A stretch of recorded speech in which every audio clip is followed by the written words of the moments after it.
బులెటిన్లో మరో breaking news చూస్తున్నాం. బీఆర్ఎస్ కు వరుసగా షాకులు తగులుతూనే ఉన్నాయి. బీఆర్ఎస్ ను వీడి కాంగ్రెస్ లోకి వలసలు ఇంకా ఆగడం లేదు. కేసీఆర్ ఎంత చెప్పినా కూడా బీఆర్ఎస్ ఎమ్మెల్యేలు వినడం లేదు. నిన్న రాజేంద్రనగర్ ఎమ్మెల్యే ప్రకాష్ గౌడ్ కాంగ్రెస్ లో చేరగా కాసేపట్లో శేర్లింగంపల్లి ఎమ్మెల్యే అరకిపుడి గాంధీ హస్తంగూటికి చేరబోతున్నారు. ఇప్పటి వరకు 8 మంది బీఆర్ఎస్ ఎమ్మెల్యేలు కాంగ్రెస్ లో చేరారు.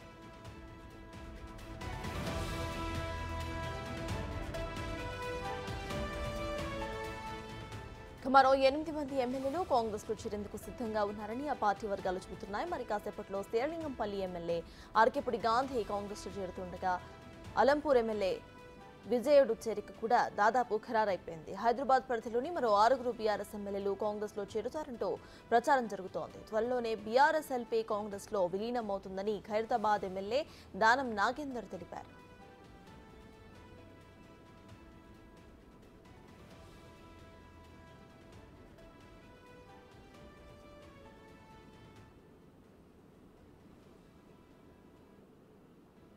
గత ఏడాదిలో జరిగిన అసెంబ్లీ ఎన్నికల్లో బీఆర్ఎస్ తరపున 39 మంది ఎమ్మెల్యేలు గెలుపొందారు. సికింద్రాబాద్ కంటోన్మెంట్ అసెంబ్లీ ఉప ఎన్నిక ఓటమితో ఈ సంఖ్య 38కి చేరింది. ఆ తర్వాత టీ కాంగ్రెస్ ఆపరేషన్ ఆకర్ష్ ను మొదలుపెట్టింది. ఒక్కొక్కరిగా బీఆర్ఎస్ ను వీడి హస్తంగూటికి చేరుతున్నారు. పార్లమెంటు ఎన్నికల తరువాత ఆపరేషన్ ఆకర్ష్ మరింత వేగవంతం చేసింది కాంగ్రెస్. దీంతో బీఆర్ఎస్ ను వీడుతున్న ఎమ్మెల్యేల సంఖ్య రోజురోజుకు పెరిగిపోతుంది. ఇప్పటి వరకు 8 మంది బీఆర్ఎస్ ఎమ్మెల్యేలు కాంగ్రెస్ లో చేరారు. రాబోతున్న రోజుల్లో మరిన్ని చేరికలు ఉంటాయని కాంగ్రెస్ వర్గాలు చెబుతున్నాయి. ఇదే విషయంపై పూర్తి డీటెయిల్స్ టు మా ఇన్పుట్ ఎడిటర్ పవన్ అందించడానికి సిద్ధంగా ఉన్నారు. పవన్, చెప్పండి, ఇటు బీఆర్ఎస్ నుండి కాంగ్రెస్ కి వలసలు అయితే రోజు రోజుకు పెరుగుతూనే ఉన్నాయి.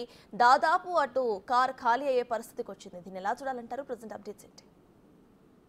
గ్రేటర్లో అటు బీఆర్ఎస్కు కోలుకోలేని దెబ్బ తగలబోతుంది. ఇప్పటికే అటు రాజేంద్ర నగర్ ఎమ్మెల్యే ప్రకాష్ గౌడ్ నిన్న సీఎం రేవంత్ రెడ్డి సమక్షంలో కాంగ్రెస్ పార్టీలో చేరారు. ఈరోజు మరో ఎమ్మెల్యే శివారు ప్రాంతానికి చెందిన అరకెపూడి గాంధీ శేర్లింగంపల్లి ఎమ్మెల్యే ఆయన ఈరోజు కాంగ్రెస్ పార్టీలో చేరతారు. మరికొంతమంది కూడా కాంగ్రెస్ పార్టీలో చేరడానికి సిద్ధమవుతున్నారు. అటు ఎల్బీ నగర్ ఎమ్మెల్యే సుధీర్ రెడ్డితో పాటు ఉప్పల్ ఎమ్మెల్యే బండారు లక్ష్మారెడ్డి తదితరులు కూడా కాంగ్రెస్ పార్టీలో చేరడానికి రంగం సిద్ధమైంది. వాస్తవానికి అటు ఎన్నికలు జరిగిన తర్వాత గ్రేటర్ హైదరాబాద్లో కాంగ్రెస్ ఒక్కచోట కూడా గెలవలేకపోయింది. కానీ ఆ తర్వాత పార్టీ బలోపేతం దిశగా అటు ముఖ్యమంత్రి రేవంత్ రెడ్డి దృష్టి పెట్టారు. దాంతో అటు కాంగ్రెస్ పార్టీ నుంచి అనేక మంది బీఆర్ఎస్ నుంచి గెలిచిన అనేక మంది ఎమ్మెల్యేలు కాంగ్రెస్ పార్టీలో చేరడానికి సిద్ధమవుతున్నారు. అటు ప్రజల్లో కాంగ్రెస్ పార్టీకి వస్తున్న ఆదరణ కావచ్చు, ముఖ్యమంత్రి రేవంత్ రెడ్డి అమలు చేస్తున్న సంక్షేమ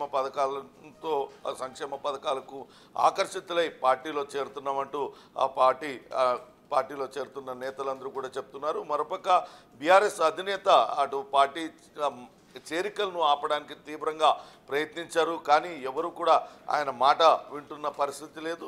ఈరోజు అటు శేర్లింగంపల్లి ఎమ్మెల్యే అరకపూడి గాంధీ చేరిన తర్వాత రేపు మరో 2 రోజుల్లో మరికొంతమంది ఎమ్మెల్యేలు కూడా చేరడానికి సిద్ధం చేసుకుంటున్నారు. అలానే హైదరాబాద్ ప్రాంతానికి చెందిన ఒక ఎమ్మెల్సీ కూడా ఇప్పటికే పార్టీ పెద్దలతో ఆయన చర్చలు జరిపారు. పార్టీలో చేరడానికి సంసిద్ధత వ్యక్తం చేశారు. త్వరలోనే ఆయన కూడా పార్టీలో చేరతారన్న ప్రచారం అయితే జరుగుతుంది. మొత్తం మీద అటు బీఆర్ఎస్ పార్టీకి వరుస షాకులు శాసనసభ్యులు ఇస్తూ ఉన్నారు. గడిచిన 10 ఏళ్లలో ఎప్పుడు కూడా అటు కేటీఆర్ తమను పట్టించుకున్న పాపాను పోలేదు, తమకు ఎప్పుడు కూడా గౌరవించలేదంటూ వాళ్ళందరూ కూడా ఆగ్రహం వ్యక్తం చేస్తున్న పరిస్థితి అయితే ఉంది. మొత్తం మీద అటు కాంగ్రెస్ పార్టీలో ఒక్కొక్కరుగా ఎమ్మెల్యేలు చేరుతూ ఉన్నారు. దీన్ని ఎలా నిలువరించాలనే దానిపైన అటు బీఆర్ఎస్ పార్టీ మల్లగుల్లాలు పడుతూనే ఉంది. అయినప్పటికీ కూడా ఎవరు కూడా ఆ పార్టీలో నిలుస్తున్న పరిస్థితి అయితే లేదు. ఈరోజు మరి కాసేపట్లోనే 10 గంటల ప్రాంతంలో అరకపూడి గాంధీ సీఎం రేవంత్ రెడ్డి నివాసంలో ముఖ్యమంత్రి రేవంత్ రెడ్డి అట్లనే అటు దీపాదాస్ మున్షి సమక్షంలో ఆయన కాంగ్రెస్ పార్టీలో చేరతారని తెలుస్తుంది. మరికొన్ని చేరికలు కూడా అటు కాంగ్రెస్ పార్టీలో ఉంటాయి. ఇప్పటికే కాంగ్రెస్ పార్టీ ప్రభుత్వం పూర్తి స్థాయిలో మనుగడ సాగించలేదు, అది కూలిపోతుందంటూ పదే బీఆర్ఎస్ నేతలు వ్యాఖ్యలు చేస్తూ ఉన్నారు. ఖచ్చితంగా అటువంటివి జరగకుండా ఉండేందుకు పార్టీని బలోపేతం చేయడానికి, సుస్థిర పాలన అందించడానికే అటు ఘర్ వాపసీ కార్యక్రమాన్ని కాంగ్రెస్ పార్టీ ప్రారంభించిందనే చెప్పాల్సి ఉంటుంది. రాబోయే రోజుల్లో మరింత మంది చేరతారు. ఈ నెల 24 నుంచి అసెంబ్లీ ప్రారంభం కానుంది. అసెంబ్లీ ప్రారంభానికి ముందే అటు కాంగ్రెస్ బీఆర్ఎస్ నుంచి పెద్ద సంఖ్యలో ఎమ్మెల్యేలందరూ కూడా చేరడం, ఆ తర్వాత బీఆర్ఎస్ ఎల్పీ విలీన ప్రక్రియ కూడా కాంగ్రెస్ సిఎల్పిలో విలీన ప్రక్రియ కూడా పూర్తయ్యే అవకాశం ఉంది సర్తాజ్. అంటే పవన్, ఇటు చూస్తే మరి బీఆర్ఎస్ నుండి ఎటువంటి చర్యలు తీసుకోరు అని అనుకోవచ్చు. ఎందుకంటే అటు కేసీఆర్ ఎంతగా మాట్లాడుతున్నా కూడా ఎవరు వినని పరిస్థితి అక్కడ కొనసాగుతోంది. అయితే కేటీఆర్ ప్రీవియస్గా కూడా కమెంట్స్ చేయడం జరిగింది, ఒకవేళ అందరూ వెళ్ళిపోయినా కూడా మనం కొత్త నాయకులని తయారు చేసుకుందాం అని. దీన్ని ఎలా చూడాలంటారు? ఎస్, ద్వితీయ శ్రేణి నాయకుల్ని తయారు చేసుకోవడానికి అయితే బీఆర్ఎస్ పార్టీ సిద్ధమవుతుంది. అయితే ముందుగా అటు పార్టీ నుంచి ఎమ్మెల్యేలందరూ వీడిపోవడం, కేడర్ మొత్తం పూర్తి నైరాశ్యంలోకి వెళ్ళిపోతుంది. దాన్ని నిలువరించడానికి తీవ్రంగా ప్రయత్నించారు. ఎప్పుడూ కలవని కేసీఆర్ గతంలో ఆయన కలవాలంటే మంత్రులు కూడా ప్రగతి భవన్ వరకు వెళ్ళి వెనక్కి తిరిగి వచ్చిన సందర్భాలు ఉన్నాయి. కానీ ఇప్పుడు ఆ కేసీఆర్ స్వయంగా ఎమ్మెల్యేలకు ఫోన్ చేసి ఎర్రవల్లి ఫామ్ హౌస్కు పిలిపించి వాళ్ళతో కూర్చొని భోజనం చేసి మరి వాళ్ళందరినీ కూడా బుజ్జగించే ప్రయత్నం అయితే చేశారు. కానీ ఎక్కడ కూడా ఎమ్మెల్యేలు ఆగే పరిస్థితి లేదు. ఎందుకంటే గడిచిన 10 ఏళ్ళుగా అధికారంలో ఉన్నప్పటికీ కూడా ఆత్మగౌరవం లేకుండా ఉన్నాం కాబట్టే ఇప్పుడు తాము అవకాశం వచ్చింది అంటూ వాళ్ళందరూ కూడా చెప్తున్నారు.